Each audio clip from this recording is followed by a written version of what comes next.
Other things about relationships that anybody wants to bring up in terms of like what does it look like to live in the light and be in a relationship or some such thing? It's not necessarily we're talking a big problem.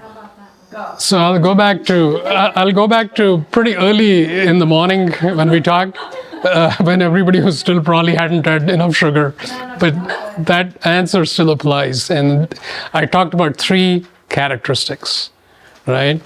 Which is, to me, those characteristics, like being with the other person from a place of inspiration. I'm now applying it a little to relationship.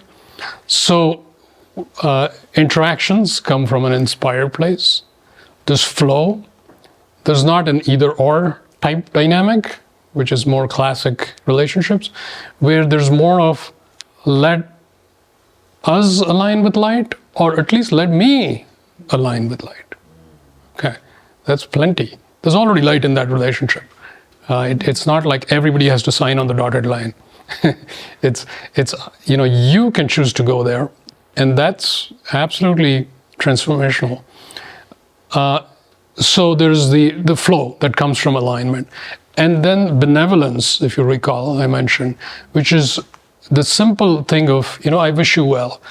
Whatever's going on is going on, but deep down, I wish you well. I see your essence. I really, really mean that. So, and this is obviously not to be articulated necessarily, but it's the feeling deep down.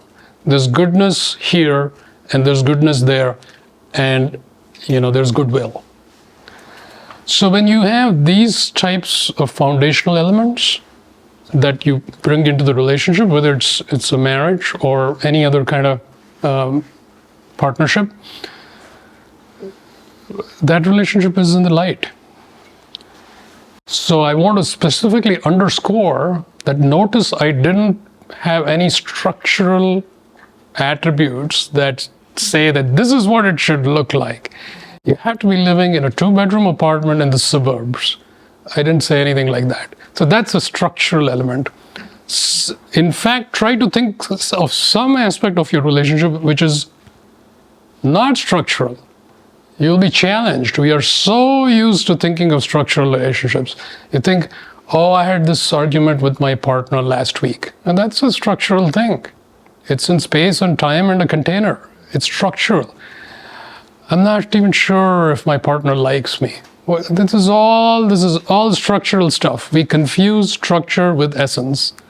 That's again and again and again the same issue. We take some structural aspect which is we think not going well, and we think the relationship is not going well. In fact, if you stick to the things I talked about earlier, which are non-structural, which are essence-based, which is inspiration, flow, benevolence. The structure, let it look however it looks. It's none of your business. Then I would say that relationship is in the light. It's living in the light. It's living in the light. It can look however it looks. The neighbors may think whatever they think. It's not about that. It may look different, the movies. So what? Or you may think, I always thought it should look like this. Well, so what? You thought it should look like that. That's just a structural expectation which may or may not be met. And we all have structural expectations which will not be met in any real relationship. Guaranteed. Guaranteed. So the more you are hanging on to structural stuff, the relationship will feel very bumpy and turbulent. But the more you stick to the essence, the essential stuff, which is the essence-based stuff, the more you feel really good in the relationship.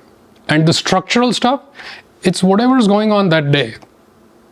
And it's always, sometimes there's good conversation. Sometimes, there's some disagreement, there's a conflict, there could be some sort of friction, and there's some misunderstanding. All these things are fine.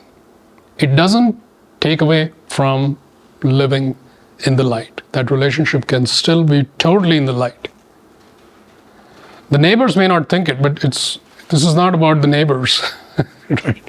Or whoever, right? Whoever, right? When I say neighbors. So it really goes back to those fundamentals. So that's what it looks like. And I think if we stay anchored in the principles, essentially there's pure love. In other ways, another way of saying it is there's pure love in that relationship. Pure love looks very different than what it looks like in the movies. Pure love doesn't mean you never have an argument. Pure love doesn't say you never have a disagreement or a conflict or any such thing. You can have anything, but there's still pure love. Because pure love is essence and not structure. So as long as we stay very clear about that, the relationship is in the light. Furthermore, this is the cherry on the cake, is that if you take care of the essence and be in pure love, the structure elements take care of themselves. So in other words, if there's some bumpy stuff, it will get smoothened out. If there's something a little off, it will take care of itself. You don't have to try to fixate on fixing those things. You stick with the fundamentals, and the structure takes care of itself. So at the end of the day, that relationship is in this beautiful container of pure love throughout, no matter what's going on. And that's what it looks like to live in the light. When you choose light, life becomes increasingly joyful, purposeful, and inspired. I invite you to join me to explore the realms of light, the infinite possibilities that light offers.